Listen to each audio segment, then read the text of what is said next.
Right. BCJAC vice chairman Sridhar garu ఉన్నారు, మాట్లాడే ప్రయత్నం చేద్దాం. మొన్న స్థానిక సంస్థల్లో అనేక రకాల ఒక సాగులు చూపెట్టి ప్రభుత్వం ఎలక్షన్లకు పోయింది, బీసీలకు అన్యాయం చేయదు మా ప్రభుత్వం అని చెప్పి ఇప్పటికి కూడా చెప్తా ఉన్నది. అయిపోయిన వెంటనే దీని మీద ఒక ఉద్యమం నిర్మిస్తా అని చెప్పి రేవంత్ రెడ్డి గారు మాట ఇచ్చారు స్థానిక సంస్థలు గడిచిన తర్వాత. ఇప్పటి వరకు కూడా దీని మీద ఎలాంటి స్పందన లేదు. ఏంది బీసీలు అందరూ ఏమంటున్నారు? కార్యాచరణ ఏమన్నా ప్లాన్ చేస్తున్నారా? బీసీలది అయితే మీరు చూస్తూ ఉన్నారు, స్టేట్ లెవెల్లో ప్రతినిత్యం ప్రోగ్రామ్స్ జరుగుతున్నాయి బీసీలై. మేము అడిగింది ఎంత? తెలంగాణ రాష్ట్రంలో 56% పైచిలకు బీసీలం ఉన్నాం. మాకు అడిగింది 42%. మేము అడిగింది మీరు కామారెడ్డి డిక్లరేషన్లో భాగంగా గౌరవ రేవంత్ రెడ్డి గారు కూడా మేము 42% ఖచ్చితంగా అమలు చేస్తాం, బీసీలకు న్యాయమైన కోరిక ఖచ్చితంగా అమలు చేస్తామని చెప్పేసి అన్నారు. ఎలక్షన్లకు వేరు, ఎలక్షన్లు గెలిచిరు, ప్రభుత్వం వచ్చింది, 2 సంవత్సరాలు అయిపోయింది. మొన్న ఎలక్షన్ల కంటే ముందు, లోకల్ బాడీ ఎలక్షన్ల కంటే ముందు వచ్చేసి 42% ఖచ్చితంగా అమలు చేస్తామన్నారు. జీవో నంబర్ 9 తీశారు. అటుకెళ్ళి సెంట్రల్ కూడా పంపించారు. అక్కడికి పంపించిన తర్వాత ఎవరో కోర్టులో ఇచ్చినట్టు సాగు చూపించేసి అది అవ్వట్లేదు అని చెప్పేసి మళ్ళీ తప్పించుకునే ప్రయత్నాలు అయితే ప్రభుత్వం చేసింది. ఇది అందరికీ తెలిసిన విషయమే. చేయాల్సింది ఇక్కడ, చేయించాల్సింది ఎవరు? కాంగ్రెస్ ప్రభుత్వం. చేయాల్సింది అక్కడ బీజేపీ ప్రభుత్వం. ఇక్కడ కాంగ్రెస్ ప్రభుత్వం తప్పించుకునే ప్రయత్నం చేస్తుంది, అక్కడ సెంట్రల్లో ఉన్న బీజేపీ ప్రభుత్వం కూడా తప్పించుకునే ప్రయత్నం చేస్తుంది. కాబట్టి బీసీలు అందరూ ఏకమయ్యారు, పెద్ద ఎత్తున ఉద్యమాలు, రాష్ట్ర వ్యాప్తంగా ఉద్యమాలు చేస్తూ ఉన్నారు.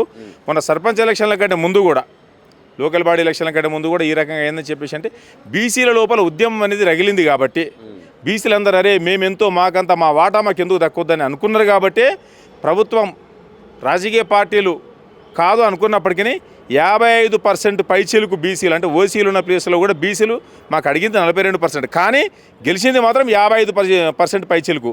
అంటే ఎందుకోసం గెలిచినామంటే అరే మేమెంతో మాకంతా మా బీసీల మాత్రం చాలా నష్టపోతాం కూడా, స్వతంత్రం వచ్చి నుంచి కూడా ఇప్పటికి కూడా బీసీల మాత్రం నష్టపోతున్నాం కాదని ప్రతి బీసీ గ్రహిస్తున్నాడు. కాబట్టి మేము 55% పైచీలకు మన స్థానిక సంస్థలలో సర్పంచ్ ఎలక్షన్లో గెలిచినామని చెప్పి సందర్భంగా తెలియజేస్తా ఉన్నాం. అదే రకంగా ఎంపీటీసీ జెడ్పీటీసీ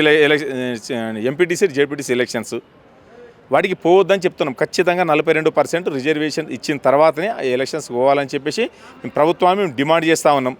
ఎందుకోసం అంటే మీకు మొన్న సాగు చూపించారు ఒకటి, అరే సర్పంచ్ ఎలక్షన్లో పోతే సెంట్రల్కి వెళ్ళి రావాల్సిన 3,000 కోట్ల బడ్జెట్ ఉంది, అది రాకుండా పోతుంది, దానికి టైం లేదని చెప్పి సాగు చూపించారు.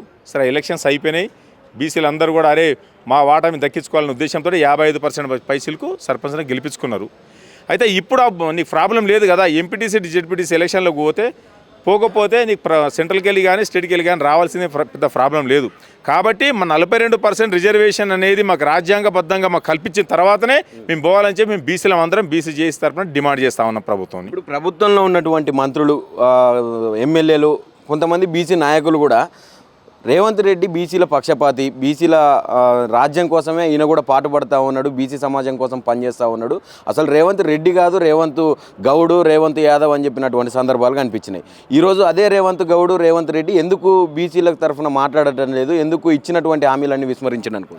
మాకు ఇప్పటికి కూడా నమ్మకం ఉంది, మేము రేవంత్ రెడ్డి గారిని నమ్ముతా ఉన్నాం. రేవంత్ రెడ్డి గారి దగ్గర ఉన్న మా బీసీ నాయకులు ఎవరైతే ఉన్నారో లేదు ఖచ్చితంగా రేవంత్ రెడ్డి గారు అమలు చేస్తామని చెప్పారు. ఎందుకంటే గతంలో రాహుల్ గాంధీ గారు దేశ పర్యటన చేసినప్పుడు ఖచ్చితంగా బీసీలకు ఇది న్యాయమైన డిమాండ్, బీసీల కోసం చేయాల్సిందని చెప్పి రాహుల్ గాంధీ గారు చెప్పారు. దాన్ని కట్టుబడి ఉన్న ఖచ్చితంగా బీసీలకు చేస్తామని చెప్పిందే రేవంత్ రెడ్డి గారు వాస్తవంగా కామారెడ్డిలో.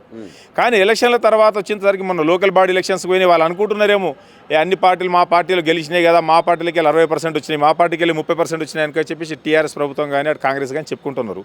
కానీ గెలిచింది మీ పార్టీలో ఉన్న జనాలు అయినప్పటికీ గెలిచిన సర్పంచ్లు అందరూ బీసీలు. అంటే బీసీ ఉద్యమం మీరు బయట చెప్పినంత ఈజీగా ఉండదు, లోపల ఎవరిది వాళ్ళకి ఇంట్రెస్ట్ ఉంటుంది కదా. అరే మా కులం డెవలప్ కావాలా, మా కమ్యూనిటీ రావాలా, మా కమ్యూనిటీకి వెళ్ళి రావాలా, లేదా మా బీసీలకి వెళ్ళి రావాలా, మా బీసీకి కూడా రాజ్యాధికారం రావాలని చెప్పి ప్రతి ఒక్కరికి లోపల ఆంక్ష ఉంది. మేము ఈ రోజు కూడా అంటున్నాం, మీ చిత్తశుద్ధిని నిరూపించుకోండి సీఎం రేవంత్ రెడ్డి గారు. ఇప్పటికి కూడా మీరు రేవంత్ రెడ్డి మీద మాకు నమ్మకం ఉందని చెప్తా ఉన్నారు.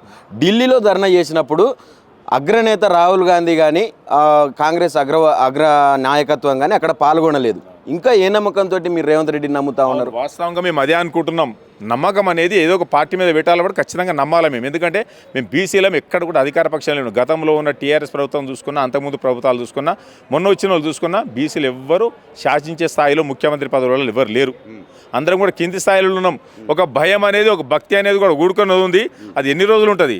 రూమ్లో పడేసి కొడితే పిల్లి కూడా పులవుతుంది అని చెప్పేసి అంటారు. జనాలు కూడా తిరగబడే రోజులు వచ్చినాయి. ఖచ్చితంగా తిరగబడతారు. తిరగబడ్డ తర్వాత ఏ పార్టీలు ఉన్న అధినాయకులు కూడా ఎవరేం చేయలేరు. ఖచ్చితంగా బీసీల రాజ్యం వస్తుంది.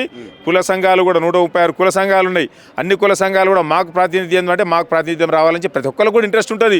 అంటే మొత్తం మీద 136 కులాలు ఉన్న మేము బీసీలము, బీసీ ఎస్సీ ఎస్టీ మైనార్టీ వర్గాలు 86% పై చిలుకున్న మేము మాకు రాజ్యాధికారం రావాలని ఎందుకు కోరుకోవద్దు? మేము ఖచ్చితంగా కోరుకుంటున్నాం.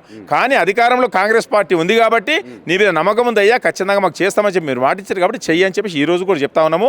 మీ చిత్తశుద్ధి ఏందో ఇప్పటికి నిరూపించుకోవాలని చెప్పేసి రేవంత్ రెడ్డి గారి ప్రభుత్వాన్ని మేము ఇప్పటికి కూడా కోరుతా ఉన్నాం. అదే కాంగ్రెస్ కూడా ఇంకా అట్లనే ఉంటే బీసీలు అందరూ ఏకమవుతున్నారు. మొన్న చెప్పినట్టుగా మీరు చెప్పినట్టుగా జనరల్ స్థానాలలో కూడా బీసీలు కొంత ఎక్కువ మొత్తంలో గెలిచినటువంటి పరిస్థితి. ఇంకా కూడా రేవంత్ రెడ్డి అదే కలబొలి మాటలు చెప్పి మిమ్మల్ని మోసం చేసే ప్రయత్నాలు చేస్తే ఎట్లా ఉండబోతున్నది? 86% చిలుకు ఉన్న బీసీ ఎస్సీ ఎస్టీ మైనార్టీ వర్గాలు వాళ్ళు ఎవరు కనుకుంటే వాళ్ళే కదా సీఎం అయ్యేది. సీఎం గారు మీ మాట మీద, రేవంత్ రెడ్డి గారి మాట మీద నమ్మకం ఉంది కాబట్టి మేము అక్కడ మద్దతు తెలిపాము. గతంలో కాంగ్రెస్ పార్టీకి మద్దతు తెలిపినాము. కాంగ్రెస్ పార్టీకి మేము ఇప్పుడు కూడా నమ్ముతా ఉన్నాము. 2 సంవత్సరాలు అయిపోయింది, ఇంకా 3 సంవత్సరాల టైం ఉందయ్యా. మీరు లోకల్ బాడీ ఎలక్షన్లో కానీ, విద్యలో కానీ, ఉద్యోగాలలో కానీ మా వాటా మాకు ఇవ్వండి అని చెప్తా ఉన్నాము.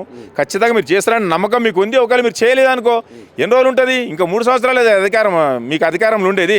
తర్వాత ఖచ్చితంగా దించేది మేమే. మా కోసం ఎవరైతే పాటుపడతారో, మా కోసం ఎవరైతే, మా ఉద్యమానికి ఎవరైతే స్ఫూర్తిగా ఉంచుతారో, మా కోసం ఎవరైతే పాటుపడతారో, మాకు ఎవరైతే వెన్నుదన్నుగా ఉంటారో ఖచ్చితంగా వాళ్ళ కోసమే మేము బీసీలు అందరం కూడా పనిచేస్తామని చెప్పి ఈ సందర్భంగా తెలియజేస్తా ఉన్నాం మేము. థ్యాంక్ యూ అన్న. ఈరోజు చూస్తే రాష్ట్రంలో పాలకులు బీసీ ఎస్టీ ఎస్సీలను ఏ విధంగా మోసం చేస్తున్నారనేది ఈరోజు కనిపిస్తుంది.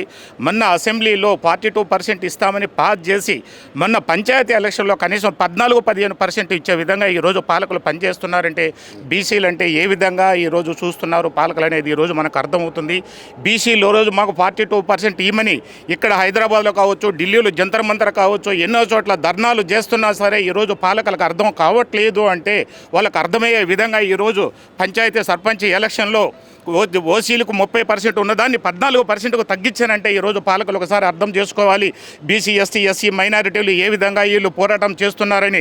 ఇప్పుడు మోసం చేస్తుంటే ఊరుకున్నాటికి చేతగాని వాళ్ళు కాదు బీసీ ఎస్టీ ఎస్సీలు అన్నట్టుగా ఈసారి వాళ్ళ 30%ను 14% తగ్గించారు.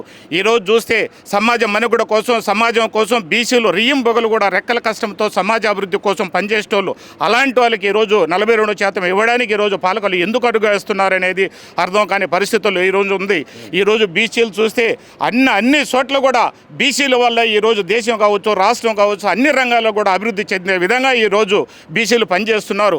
ఈరోజు బీసీలకు ఒకటే కోరుకుంటున్నాము, బీసీలు ఏ రంగాలలో పనిచేస్తున్నా సరే అన్ని రంగాలలో కూడా జేఏసీగా ఏర్పడి ఈ పాలకుల మీద తిరగబడి మనం తప్పకుండా మనం అనుకున్నది సాధించుకోవాలని ప్రతి బీసీ బిడ్డకు కూడా మేము చెప్తున్నాము. Thank you very much.